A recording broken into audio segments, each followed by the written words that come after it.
Yang saya hormati dan saya muliakan seluruh pengurus Masjid Namira, kemudian seluruh para hadirin wal hadirat, jemaah salat Isya maupun tarawih nantinya. Malam hari ini adalah malam yang ke-17. Sudah setengah Ramadan kita lalui. Semakin meningkatnya jumlah malam Ramadan, semakin meningkat barisan di antara kita. Makin ke depan, makin ke depan.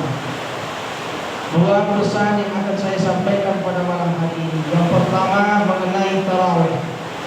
Walaupun ini ibadah yang hukumnya sunnah muakkadah, yang ditinggalkan tidak berdosa, namun definisi sunnah pada malam hari ini adalah ketika ditinggalkan ketika dia tidak dikerjakan tidak apa-apa, namun merugi. Berdosa tidak, rugi ia. Karena ibadah tarawih hanya ada pada bulan Ramadan. Ibadah-ibadah yang lainnya bisa dikerjakan di luar Ramadan, seperti witir bisa dikerjakan di luar Ramadan, tahajud bisa dikerjakan di luar Ramadan, baca Quran juga bisa dikerjakan di luar Ramadan, namun tarawih tidak ada di luar Ramadan. Pesan yang paling pertama ini mohon diingatkan kembali kepada diri pribadi. Jangan semata-mata karena hukumnya sunnah, namun kita sepele untuk meninggalkannya. Kadang-kala tantangannya banyak. Betul Pak? Tantangannya banyak, mulai dari keluarga, anak, teman, segala macam. Tempat kerjaan. Kalau tempat kerjaannya membuat skedul, buka bersama, maghrib bersama, makan bersama, tarawih bersama, tadarus bersama, baru boleh pulang. Kalau tidak dilaksanakan ini tidak boleh datang. Itu kan mantap Pak. Skedulnya mantap dia. Kenapa? Memang betul-betul mau menghidupkan malam-malam Ramadan. Bapak Ibu para hadirin yang dimuliakan Allah Subhanahu wa taala. Begitu besar ganjaran yang diberikan kepada orang-orang yang menghidupkan malam-malam Ramadan. Kita yang menahan kantuk, kita yang menahan nafsu malas di dalam diri kita demi menghidupkan malam Ramadan. Baginda Rasul bersabda, "Man qama Ramadana imanan wa ihtisaban, ghufira lahu ma taqaddama min dhanbi." Siapa-siapa yang bangkit berdiri pada malam-malam Ramadan karena iman, wa ihtisaban, dan mencari pahala, ghufira lahu ma taqaddama min dhanbi, diampunkan dosa-dosanya. Bapak Ibu yang dimuliakan Allah, bukankah ini yang kita cari? Bukankah ini yang kita minta sama Allah? Bukankah pengampunan dosa yang diminta Nabi Adam alaihissalam bertahun-tahun lamanya baru dikabulkan oleh Allah? Bukankah ini yang diminta oleh Nabi Yunus alaihissalam di perut ikan paus? Bukankah ini yang diminta Nabi Yunus, pengampunan dari Allah Subhanahu wa taala? Rasul berikan semangat kepada kita yang menghidupkan malam-malam Ramadan, yakni dengan ibadah tarawih, ibadah baca Quran. Insya Allah diampunkan dosa-dosa kita yang telah lalu. Ulama berbeda pendapat apakah dosa kecil atau dosa besar. Sebahagian ulama mengatakan termasuk dosa besar, didukung dengan hadis riwayat yang lain. Orang yang menghidupkan malam Ramadan karena iman, mencari pahala seperti dia dilahirkan oleh ibu kandungnya sendiri, bersih suci Pak, bersih suci. Tapi ingat Bapak, karena iman, percaya dengan Allah Subhanahu wa taala dan mengharap pahala dari Allah Subhanahu wa taala. Artinya sungguh-sungguh kita tarawih itu, sungguh-sungguh kita tarawih itu, ajak anak, ajak keluarga. Penyakit kita semakin mau habis Ramadan malah semakin habis semakin habisnya jemaah. Ini yang membuat di antara umat muslimin, apakah mereka ikut Nabi? Itu kan Umar yang buat sholat tarawih di masjid. Itu kan Umar yang membuat secara berjemaah. Nabi aja sholatnya di rumah kok, katanya. Mungkin mereka sholatnya di rumah, sholat sendiri mereka, boleh nggak apa-apa. Karena Nabi itu dalam riwayat hanya 2 kali, riwayat yang lain juga begitu, 2 kali saja sholatnya berjemaah. Yang lainnya di dalam kamar. Apakah salah yang secara berjemaah? Tidak. Rasul kenapa di kamar beliau sholat tarawihnya, sholat qiyamul lailnya? Dikarenakan takut nanti sahabat-sahabat Nabi menganggap sholat tarawih itu wajib. Namun di hadis lain kita lihat, man qama ma'al imam hatta yansurifa, siapa-siapa yang berdiri sholat bersama imam sampai imamnya juga selesai, imamnya berpaling, kutiba lahu qiyamul lailah, dituliskan baginya seolah-olah sholat semalam penuh. Itu tak enaknya kita berjemaah nih. Kalau bapak mau sholat sendiri silakan di kamar, tapi yakin gak bacaannya pas? Yakin gak? Hampir kita, saya pun termasuk, ketika kita melaksanakan ibadah salat, terbayang-bayang kemana-mana pikiran kita, Pak. Hampir tidak fokus kita. Apalagi yang sibuk di luar sana, ketika dia sholat terpikir-pikir, terbayang-bayang, terbayang dengan anaknya, terbayang dengan kerjaannya.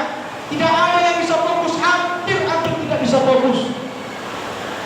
Apa gunanya kita berjemaah? Pak, sholat sendiri kita bisa 2 menit selesai, Pak, betul nggak? Sendiri sholat 2 menit selesai, Bu. Paling lama mungkin 5 menit, paling lama. Tapi kalau imam bisa lebih dari 5 menit, sekurang-kurangnya pun 5 menit. Itu pun kalau sholatnya sholat yang tidak pakai suara. Sholatnya zuhur dan asar mungkin bisa cepat. Bapak Ibu yang dimuliakan Allah Subhanahu wa Ta'ala, pada malam hari ini dan sampai malam-malam berikutnya, jangan pernah kita tinggalkan ibadah salat tarawih, terkhususnya secara berjemaah. Karena dituliskan bagi kita seolah-olah semalam penuh kita sedang beribadah kepada Allah Subhanahu wa Ta'ala. Yang kedua yang ingin saya sampaikan adalah jangan lalaikan membaca Al-Quran. Apa alasan kita, Pak, tidak baca Quran? Tak pandai, susah Ustaz, waktu Ustaz. Bapak Ibu yang dimuliakan Allah, apa alasan kita nanti di hadapan Allah? Padahal Allah sudah berikan kepada kita bibir, lidah, gigi yang sempurna. Allah berikan kepada kita penglihatan yang bagus. Kita mengetahui warna-warna dan kita mengetahui bentuk-bentuk huruf Al-Quran. Kita dianugerahkan Allah pendengaran yang sempurna. Mau kita apakan semua yang diberikan Allah Subhanahu wa Ta'ala. Salah satu kegiatan yang harus kita buat terlebih-lebih di Ramadan ini adalah membaca Al-Quran. Jangan tinggalkan itu. Jangan tinggalkan itu, Pak. Baginda Rasulullah memberikan semangat kepada kita sebagaimana sabda beliau, al-mahiru bil Quran ma'a safaratil kiramil bararah. Orang-orang yang mahir, makharijul hurufnya pas, tajwidnya pas, kata Nabi, mereka bersama para malaikat-malaikat yang mulia. Dalam artian saat dia baca Quran, para malaikat-malaikat memohonkan ampunan untuk orang-orang yang baca Quran. Yang bacanya pas, yang baca tajwidnya bagus. Enaklah Pak yang kita pandai baca Quran. Yang tak pandai yang belajar. Di ujung hadis ini apa kata Nabi? Walladzi yaqra'ul Quran, dan orang-orang yang membaca Quran yatata'ta'u fihi, terbata-bata. Dan orang-orang yang baca Quran terbata-bata, wa huwa alaihi syakkun, kata Nabi, dan berat kali dia untuk mengucapkan huruf-huruf itu. Susah kali bibirnya, susah sekali lidahnya mengeluarkan makharijul Quran. Apa kata Nabi? Lahu ajran, bagi dia 2 pahala. Artinya bagus tak bagus makharijul hurufnya, tajwidnya, tetap mereka itu mendapat pahala di sisi Allah Subhanahu wa Ta'ala. Begitu pentingnya ternyata Al-Quran dalam hidup ini. Syahrul Ramadan alladzi unzila fihi Al-Quran. Bulan Ramadan diturunkan di dalamnya Al-Quran, hudan linnas, petunjuk bagi manusia. Ibu susah hidupnya baca Quran, insya Allah dimudahkan Allah. Kesulitan apapun yang ada di dalam kehidupan kita, baca Quran, insya Allah petunjuk itu datang kepada kita. Bapak Ibu yang dimuliakan Allah Subhanahu wa Ta'ala, kalau kita sakit Pak, tetangga jenuh, abang kita jenuh, adik kita jenuh, saudara-saudara jenuh, kita senang gak kita Pak? Senang. Bu, teman datang jenguk kita ketika kita sakit, enak gak Bu? Terobati rasanya Bu. Ketahuilah, di alam barzah nanti akan ada yang menemani kita. Di yaumil kiamah akan datang nanti pertolongan kepada kita. Siapa itu yang menolong kita? Siapa itu yang akan menemani kita? Siapa yang akan menerangi kuburan kita? Yaitu adalah Al-Quran yang selama ini kita baca di muka bumi ini. Iqra'ul Quran, kata baginda Rasul, fa innahu ya'ti yaumal qiyamah syafi'an li ashabi. Baca kalianlah Al-Quran, sesungguhnya dia akan datang nanti di hari kiamat untuk sebagai penolong bagi sahabat-sahabatnya. Siapa sahabat-sahabatnya? Yaitu orang-orang yang selalu melantunkan ayat suci Al-Quran. Bapak Ibu yang dimuliakan Allah Subhanahu wa Ta'ala, selama Allah mudahkan lidah kita, Allah mudahkan pendengaran kita dan penglihatan kita ini sempurna diberikan Allah, lihat, pandangilah Al-Quran, bacalah Al-Quran, terkhususnya di bulan suci yang penuh dengan berkah ini. Bukankah Imam Asy-Syafi'i siangnya khatam Quran, malamnya khatam Quran, khusus di bulan suci Ramadan? Kenapa? Karena banyaknya fadilah membaca Al-Quran di bulan suci Ramadan. Tidak ada alasan kita untuk tidak membaca Al-Quran. Bapak Ibu para hadirin jemaah salat Isya dan tarawih dirahmati Allah. Ini saja dua pesan penting yang saya sampaikan pada malam hari ini. Jangan tinggalkan ibadah tarawih apapun dan kegiatan yang kita laksanakan di luar sana. Bila tidak bisa berjemaah, silakan laksanakan sendiri.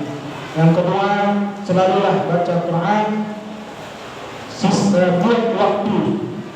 Buat waktu kita, rutinitas kita untuk membaca kalam Allah yang akan menjadi sahabat bagi kita terlebih-lebih nanti di akhirat. Barakallahu li wa lakum fil Qur'anil azim wa nafa'ani wa iyyakum bima fihi minal ayati wa dzikril hakim. Aqulu qawli hadza. Assalamu alaikum warahmatullahi wabarakatuh.